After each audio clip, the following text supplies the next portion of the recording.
Hello, welcome to the last part of, next to the last part for Module 6. Today, we will be moving into the Western Hemisphere. So apologies, I'm not going to turn on the video. I'm actually at home recording today. You can hear my neighbor working on his roof, and there's lots of background noise. Sorry about that. It's really smoky from all the wildfires today, and I can't go into Valley Life Sciences building because it's pretty even more smoky there. So I'm staying here and recording so that I actually have a voice to speak with. So bear with me. Hopefully the quality will be good enough. So we're talking about human population movement into the Western Hemisphere. So while we have focused a lot of our attention in this region of the world, looking at Europe and the eastern part of Asia, we're going to shift over now and think about how it was that people moved from this part of the world over into this part of the world, to the Western Hemisphere, North America and South America. Before I present the evidence of what we know today, I want to take you back in time and give you a snapshot of what we thought we knew about Native American ancestry. So we're going to go back about a good 15 years or more to the evidence that had built up to that point. Now, much of what we thought we knew came from mitochondrial DNA variation. Remember, this was the type of research that was started back with the research of Conn Wilson and Stone King in 1987, and after that there was just a plethora of studies focusing on mitochondrial DNA. The idea was that, and the excitement was that the variation in mitochondrial DNA gave us these different allele frequencies of populations around the world, and that from those allele frequencies we could infer the movement of people, the movement of those populations. And one of the big questions had long been, how was it that people spread out and migrated and moved into the Americas? So one of the ideas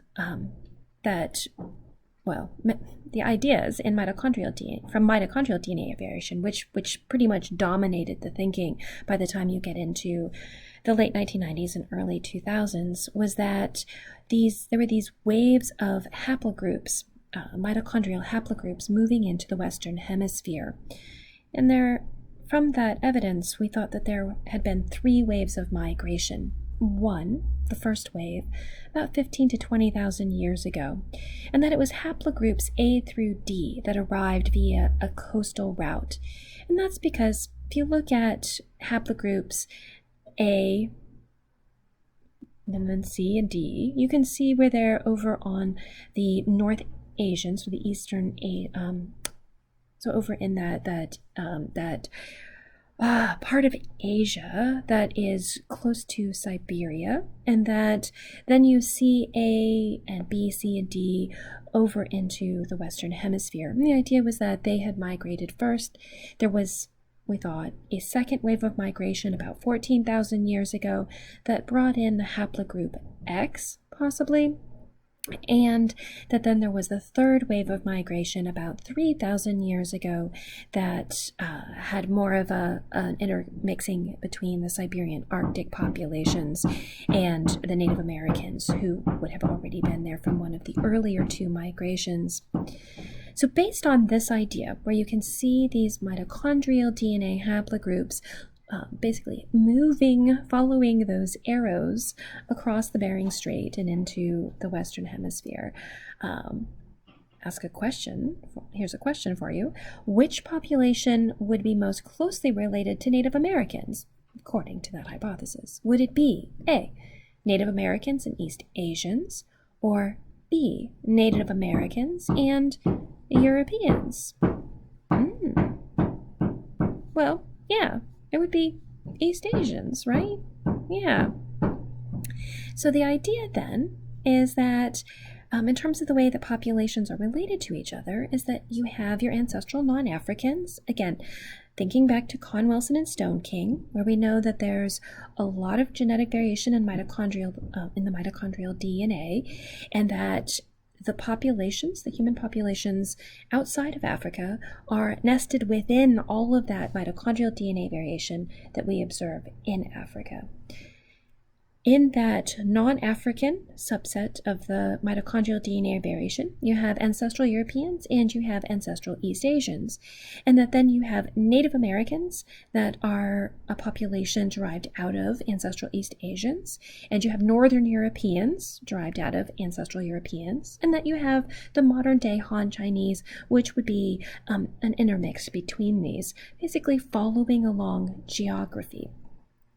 Well, this got overturned. This hypothesis was falsified once we had whole genome data. The whole genome data falsified this hypothesis because instead of it being Han Chinese and Native Americans being most closely related, it was actually Northern Europeans and Native Americans. Which means that then the relationships between these populations needed to be adjusted. It was more like this, where you have Northern Europeans and Native Americans, but Native Americans having a close genetic affinity as well to Han Chinese because of the ancestral East Asians. And so this means then we need to rethink the way we organize those ancestral populations. So it meant then that there was an ancestral European population that from which you have Northern Europeans deriving and from which you have other Europeans deriving, and that there must have been an ancient North Eurasian population that contributed genetic variation to Northern Europeans and also contributed genetic variation to Native Americans. This is the way that you can explain the pattern in the genetic variation in the whole genome data. But who are these people? So it's interesting because this population, these ancient North Eurasians, were proposed entirely based on the genetic evidence of living people. From genetic variation of living people, we can infer that there must have been an ancient North Eurasian population. So we call this a ghost population. So remember when we started out in this module, we talked about two ghost populations. Here is that second one. We had the basal Eurasians, and now we have the ancient North Eurasians. So a ghost population. There was evidence buried in the genomes of people living in Europe and in the Western Hemisphere today that these people must have existed in the past, but we had no direct evidence of who they were or where they lived. But that's changed. A lot has been learned over the last few years, and that is where I'll take you in the next video.